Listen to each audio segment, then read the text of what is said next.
Kasih, Allahumma sholli ala Muhammad. Yang mana nih? Hendak. Nah, 5 juta Allahumma sholli ala Muhammad. Allahan, mudah-mudahan sini panjang umur. Anak buka mulai 10 juta. Siapa? Ente orang giliran beli mobil, ente cepet bener. Ini buat beli buat pesantren pada 10 juta. Ada lagi yang lebih? Mahli. Galeng-galeng terus. 10 juta. Siapa lagi? Ada? Ada lebih? Nggak ada. Bu, saya minta tolong mulai hari ini DKM Masjid khususnya, siapapun penceramanya ke depan, haramkan minuman kafir, haramkan minuman Yahudi, ngambil untung masuk ke masjid kita. Cari dulu minuman milik orang muslim banyak. Tanya Ustadz Firman nanti. Banyak minuman milik produksi orang-orang muslim. Mulai hari ini ibu-ibu yang mau belanja, belanjalah dulu di warung milik orang muslim dulu. Nah, dakwah dan dagang itu adalah dua kata yang berbeda. Maknanya pun berbeda sangat jauh antara dakwah dengan dagang. Namun, ketika dakwah dan dagang itu disatukan, itu akan menarik konsumen yang sangat luar biasa. Contohnya apa yang dilakukan oleh para habib-habib ini. Jadi mereka itu menjual barang-barang bekas dengan dilelang setelah mereka berdakwah, mempengaruhi para calon pembelinya bahwa barang-barang yang bekas dipakai oleh mereka para habib ini mempunyai kelebihan tersendiri, dan pada akhirnya barang bekas-bekas yang paling harganya hanya sekitar puluhan ribu bisa terjual ratusan ribu. Itulah trik mereka untuk berdagang. Kasih berapa? Berapa? 1 juta Allahumma sholli ala Muhammad. Orang tahu di sedekah dan Nabi, fastabiqul khairat, berlomba-lomba untuk akhirat. Itu ya 5.000 apa? 5.000 itu donat. Ya nggak 1 juta Allahumma sholli ala Muhammad. Bu, berapa bu? Supaya lagi biar menyembahyang, mudah-mudahan makin ini jadi orang yang ahli sholat, amin. Dibasuh takwa, pakai takwa, ya surban deh, ya kan? Pakai. Terima kasih. Siapa lagi? 1.500.000 membakar. Bujur lain kan? Oh lain membakar. Lurah. Dan 2 juta rupiah. Masya Allah, Allahumma sholli ala Muhammad. Amun kamus 5 juta. Kalau dibiasakan sekalian. Bagaimana kalau ulun di sini? Terima kasih. Siapa yang hendak 5 juta? Nah, boleh.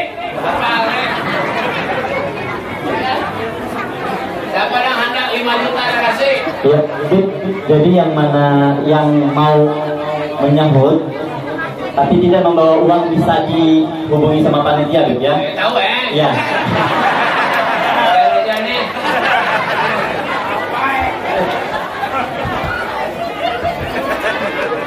Yang nambah duit, kalau ada duitnya kena bahas saja. Bayar setahun 5 juta kali ini. Ada kasih berapa? Berapa Haji?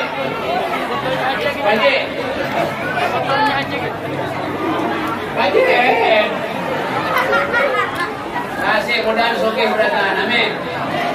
Kasih berapa? Pun tembus 5 juta, buah ini kalau dijazakan langsung. Gampang dan ulun di sini langsung. Kasih 5 juta kami ini. 5 juta kan? Kasih. Mungkin nanti kita masjid dan kita ulun nah. Ya lah. Kasih. Allahumma sholli ala Muhammad. Yang mana nih? Hendak. Nah, 5 juta Allahumma sholli ala Muhammad.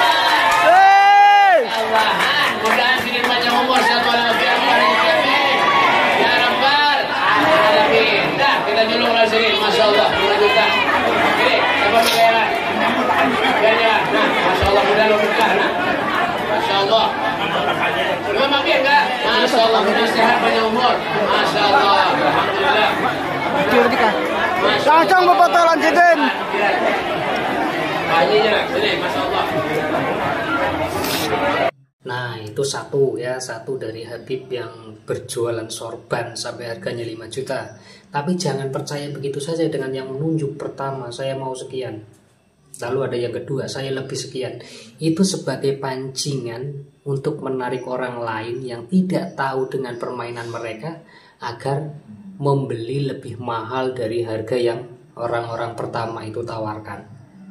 Dan pada akhirnya nanti yang terpancing dan tidak tahu permainan yang ada di dalam trik dagang mereka, dia berlomba-lomba untuk mendapatkan barang itu dengan menaikkan harga sedikit, akhirnya harga itu menjadi lebih tinggi.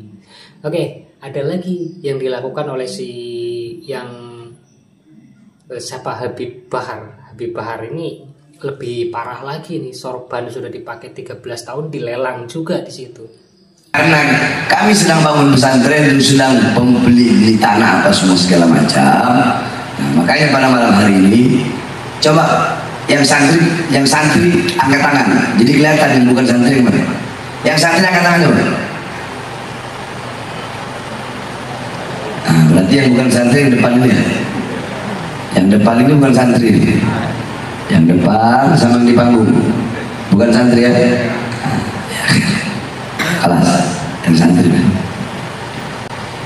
Ini sorban anak pakai dakwah selama sekitar 13 tahun, bahkan dalam penjara. Nah ini mau anak lelang untuk pembangunan pesantren. Mau anak lelang. Nah, selain santri yang ada di depan sini sama yang ada di panggung, siapa yang mau beli ini uangnya buat pondok pesantren. Anak buka mulai 10 juta. Siapa? Ente orang giliran beli mobil, ente cepet pada.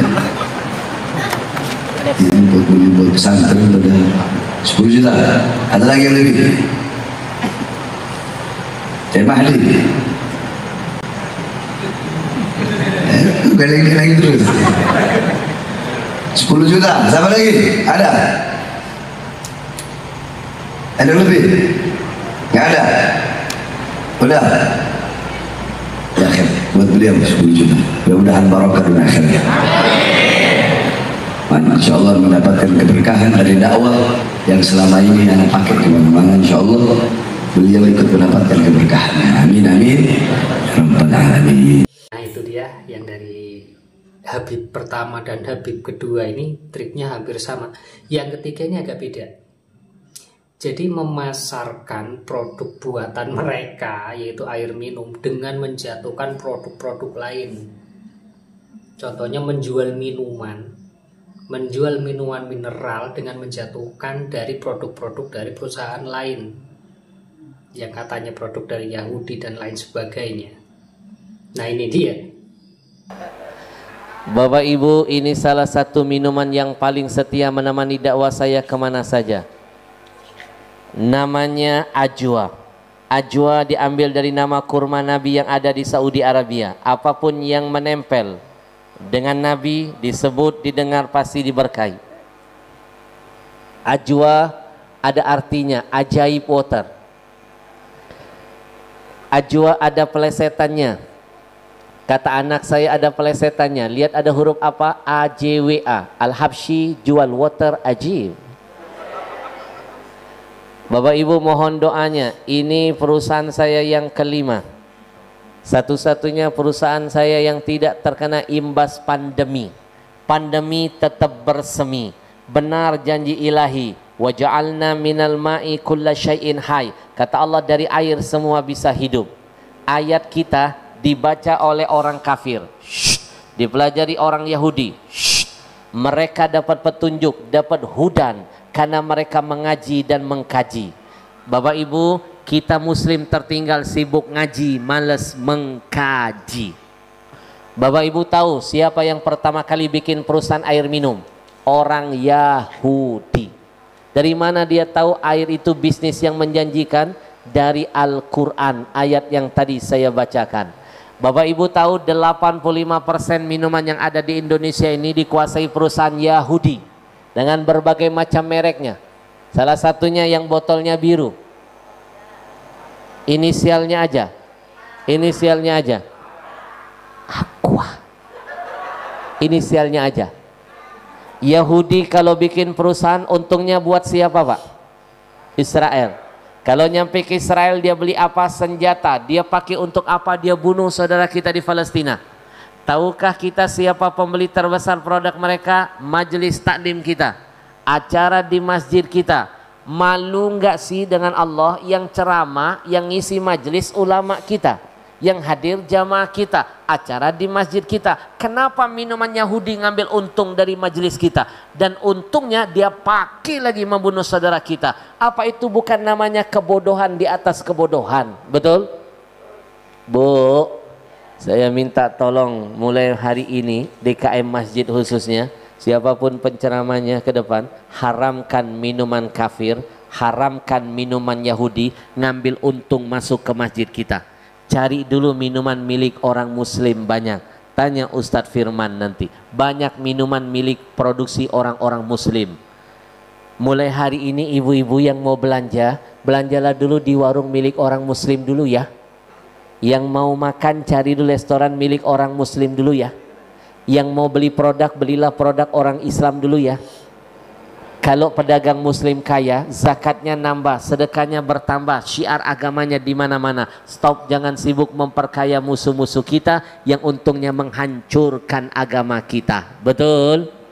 Itu sebabnya dimanapun saya dakwah, saya bawa satu mobil dari Jakarta.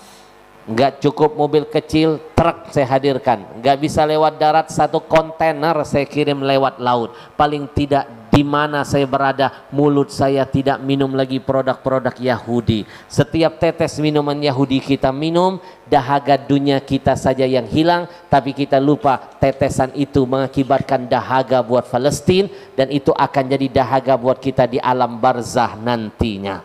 Bu, insya Allah nanti setelah pandemi saya akan launching besar-besaran di Lampung dan sekitarnya. Nanti kita bikin Lampung bersolawat dan berzikir bersama Ajwa. Siap kita syiarkan? Nanti kita bikin gerak jalan santai meraih berkah bersama Ajwa. Mohon doanya, keuntungan dari air ini akan kami kirimkan buat Palestina. Jihad pakai otak, jangan pakai otot saja. Mereka bikin produk, kita lawan dengan produk. Untungnya kita kirim buat Palestina. Takbir. Ya, bagaimana menurut pendapat netizen? Silahkan tulis di kolom komentar. Mereka memang ahli dalam berdagang karena memang dahulunya mungkin mereka itu datang ke sini adalah sebagai perantau untuk berdagang. Dan sampai sekarang mereka menemukan trik yang jitu untuk membohongi masyarakat pribumi Indonesia dengan cara dagang mereka menjual agama.